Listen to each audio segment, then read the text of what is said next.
What it do, 4K fam? It's your boy Frisky C. Back on another video, and today we will be watching 18 True Horror Stories, a Horror Shorts Party. Let's get into this video. I was always told that college would be this super foundational time where you have fun and form critical memories. But 5 years on from now, at 27 years old, there's only one memory that sticks out. And unfortunately, it doesn't have anything to do with girls or going out and partying, but instead, something that happened on Omegle. I've always been a loner and a geek my whole life. I didn't successfully come out of my shell. A geek?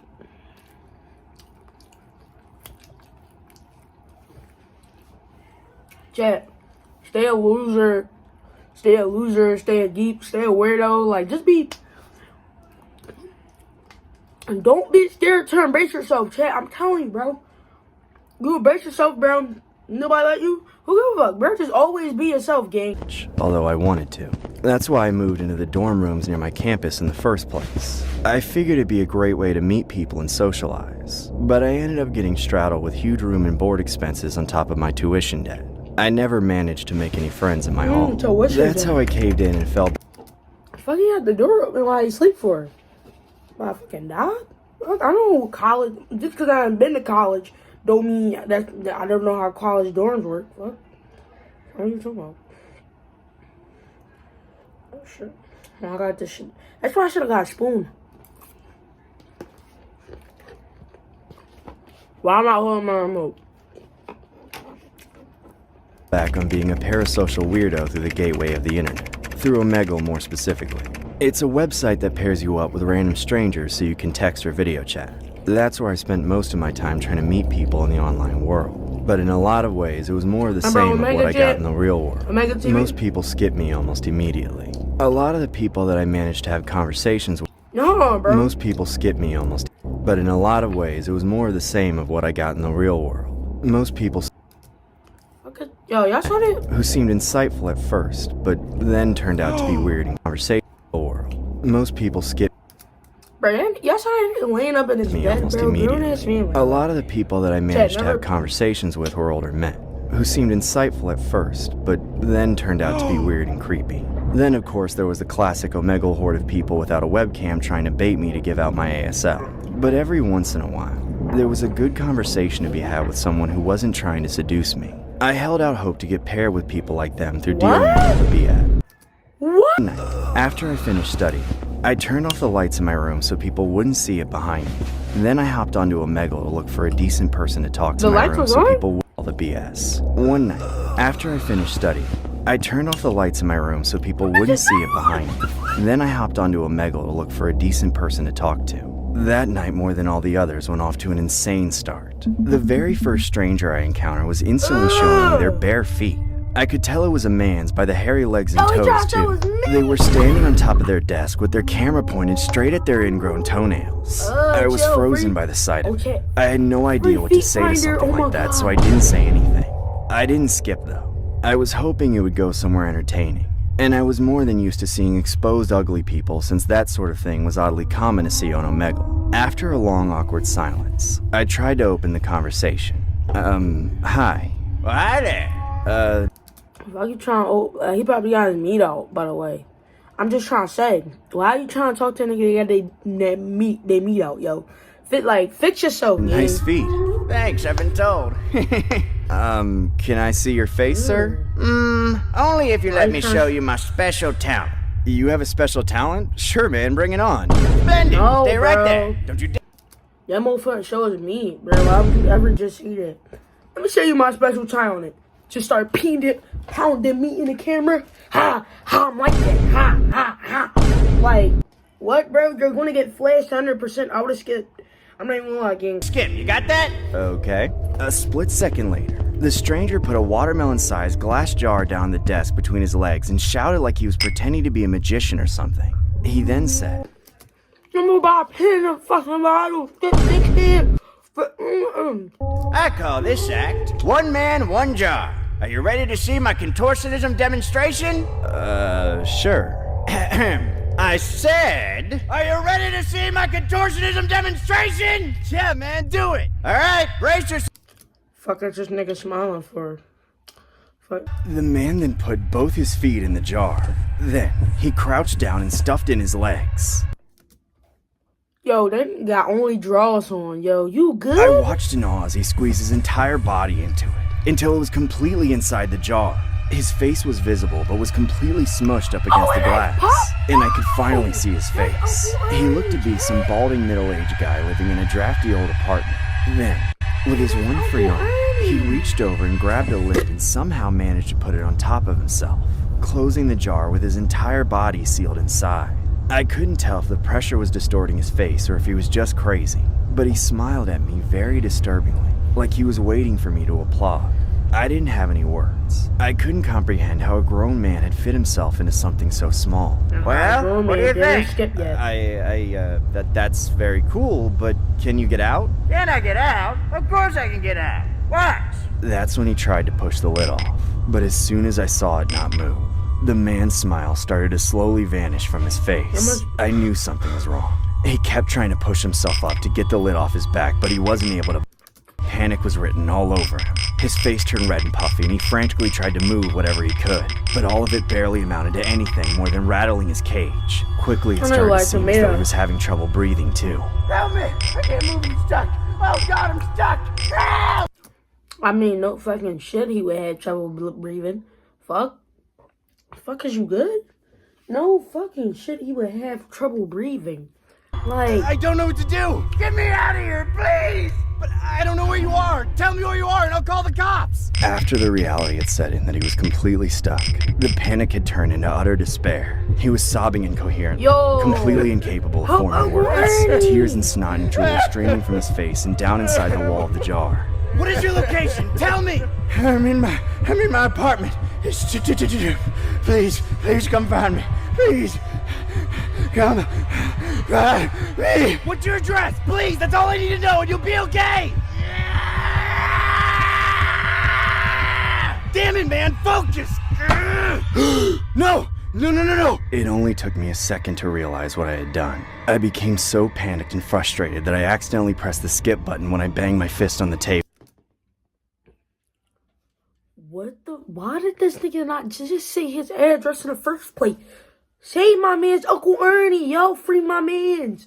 Yo, that's crazy, and it's a true story. Causing me and the stranger to be disconnected forever. I'll never be able to properly describe that sinking feeling I felt in that moment. No, you won't. Knowing I had just Chad. doomed that man to his unusual fate of slowly... Bro, all you gotta do is skip a few more times, you get to the same person, bro. I'm not even gonna lie, gang. Like, yo, that's suffocating, crazy. Trapped, alone, unable to move. Chad. My hands were shaking uncontrollably. I didn't think there was anything I could do. If I called the police, they wouldn't be able to find him since I never heard his address. I didn't record any of it, and there's no way of knowing where somebody is from Omegle. Without a better idea, I swore to never go back on there.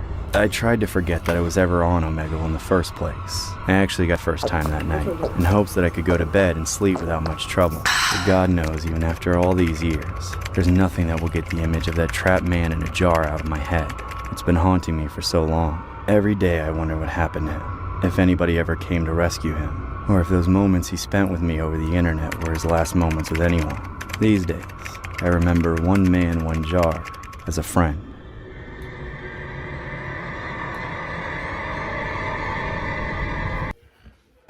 Whoa. What's that? Here I just got comes the budgeting Stacy app on from the Base screen. 44.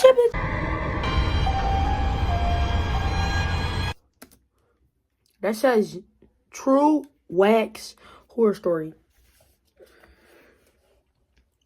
Nathaniel's by some bear animation voice.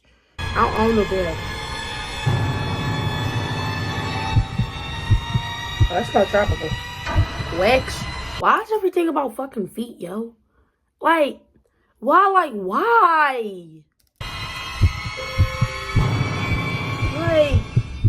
Years ago, I worked at this cheap waxing salon in a rundown part of town. The Contact place was the open 6 Lord. days a week from 9 a.m. to Bro, 9 you better not be p.m. a But the girl, bro, I only swear. people that ever really worked there were me and the owner herself. She'd come in for the morning and work on the handful of regulars we had. Then she would leave me to watch the shop from 3 to close. Since the salon was right on the edge of the ghetto, it isn't hard to imagine that the clientele was sparse at best, especially after dark. I hardly remember getting any customers in all the time I worked there. Mainly, I would just make myself appear busy by cleaning the same things over and over again, with more and more attention. You don't want to do that. You really don't. You sit there. Scroll on your phone, bro. I'm just To telling you, bro. detail as the boredom grew. It felt nice in a way for the boss to trust me with the business like that, and I was getting paid by the hour, so it didn't matter to me if I was actually waxing somebody or just sanitizing the beds again even though they weren't in use. All around, it was an alright gig, and if nothing had happened, I probably would have kept working there until it inevitably closed down or laid me off due to lack of business. But of course, I wouldn't have such a crystal clear memory of my last night working there if something hadn't happened. It was just after sunset, and I had another 2 hours to go on my shift, so I decided to wipe down the whole big window pane from the inside, then the glass part of the front door too. It was pretty dark out, and I knew I was in a sketchy side of town, so I took a good look through the door to make sure nobody was lurking out in front of the shop watching me clean. There was no one in sight, so I felt safe kneeling to wipe down the bottom window pane of the door. Yo. And I know you see me watching. Yo, I killed a Chad. good minute making sure it was spotless. Then when I was satisfied, I stood up. That's when she appeared right in front of. You got me fucked up, yo. Yo old ass, like, no, she's old, bro. Like, no, bro. No weapons, no none, bro. If somebody has a gun, I'm telling them put the gun down real quick. And we can run that 30. I'll lose, you can take the money. If I win, I'm calling the cops and I'm beating at the same time, bro. Swear, gang. That's all you gotta do, bro. Don't be on no creepy, bro. Come, if you're gonna fight me, bro, run it. No, Jason Voorhees is a different story because he knocked your head off. But, like, Michael Myers, bro, I will take Michael Myers in a fight any day. Or my face, staring at me right on the other side of the glass. I was so shocked that I screamed and almost jumped into the air. She looked like the most severely anorexic person I've ever seen. Like just a sack of skin hanging from a stiff skeleton. And her eyes were so sunken in that it almost made her skull look hollow. For a moment, I thought she was dead, but somehow still standing. But then after we kept staring at each other, her neck started to twitch, tilting her head from side to side. And at the same every business need a gun. I'm telling you. Even Walmart, big business like that, they need AKs in the back. If you come inside, you get an air out. Word is boom. time, her mouth fell open and she began to make the most awful noise. Like growling almost, but something more inhuman. I backed away from the door, wishing I had kept my keys on me in that moment, or better yet, that there was a deadbolt I could just throw to keep her locked out. But there wasn't. She wouldn't stop making that sound, staring at me without blinking, without even breathing. I knew I'd been caught off guard, so I tried to collect myself. Excuse me, can I help you? She didn't respond. I was beginning to think she was incapable of speech. Without breaking eye contact with me, she walked into the door, pushing it open with her body like she didn't even notice it. Now, to my horror, she was inside the shop, and she still hadn't taken a breath from that creepy clicking sound that she was making with her throat. Hey, what are you doing here? Can I help you? Yo, I know you got some, like, type of, like, I know y'all got a heater, something like that. Y'all a beauty salon, bro. Like, bro, just slap the shit, just slap the shit out of her, yo. With anything? Hello? When I shouted at her Use my again, language, she bro. Just stopped slap for her, a man. second, but all she did was twitch. Do you know where you are?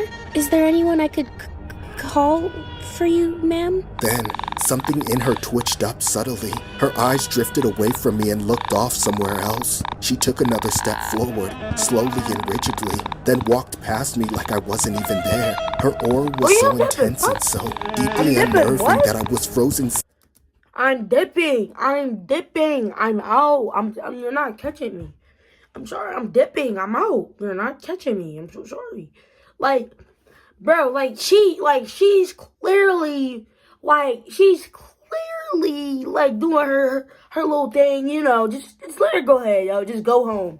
Like it's a free pass to go home, yo. Like. Stiff until she made her way about 6 feet away from me again. Finally, I remembered I was on the clock, and I tried to tell myself that this was just one of those weird street people that wandered in sometimes. The only thing back where she was walking was the actual salon, and she definitely wasn't allowed in there. Hey, you can't go back there.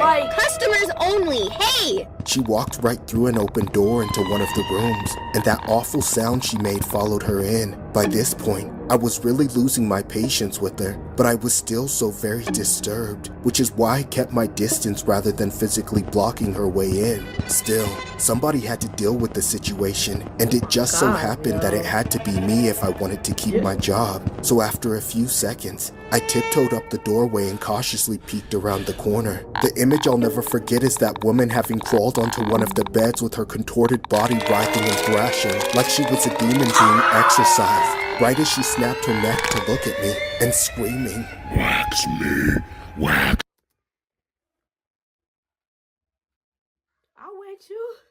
I'll wax you real good. All you hear is a click. Yeah, step outside, yo. I'm keeping my job, bro. Swear, gay. You're not like, what? Bro, you're tweaking. That was my breaking point. I sprinted out of the shop and didn't look back until I jumped into my car and hid inside with the doors locked. From there, I immediately... Wait.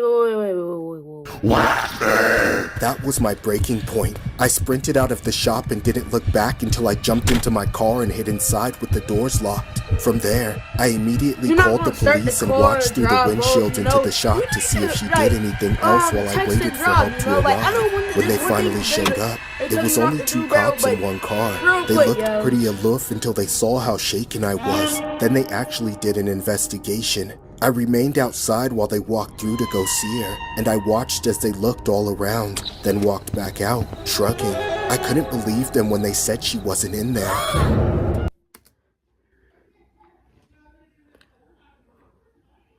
Now, at this point, punch one of the cops, yo, because you just got to, yo. Like, it's either we like, bro, she's gonna come back and follow us home. Just punch one of the cops real quick. Go to jail so you don't have to shoot her in the ass again. Like, on the guys, gang. Because, like, at this point, she's going to hunt me down in my crib. I already know, gang. Just punch one of the cops. Let them arrest you. Get 15 years, bro.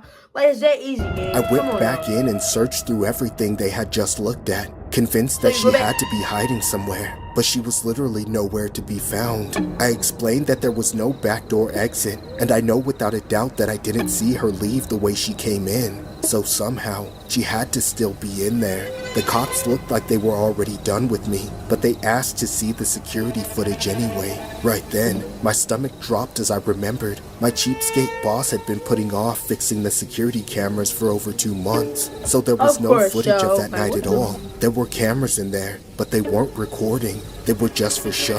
At that, the cops dismissed everything and left me there, dumbfounded. Of course, I quit on the spot. I didn't want to chance ever seeing her again. It's been about 10 years since that night, and even though most people don't believe me, I always tell this story because of how much it has stuck with me. Honestly, I think that woman was some kind of ghost. It's the only explanation for how she could have appeared and disappeared like that without a trace.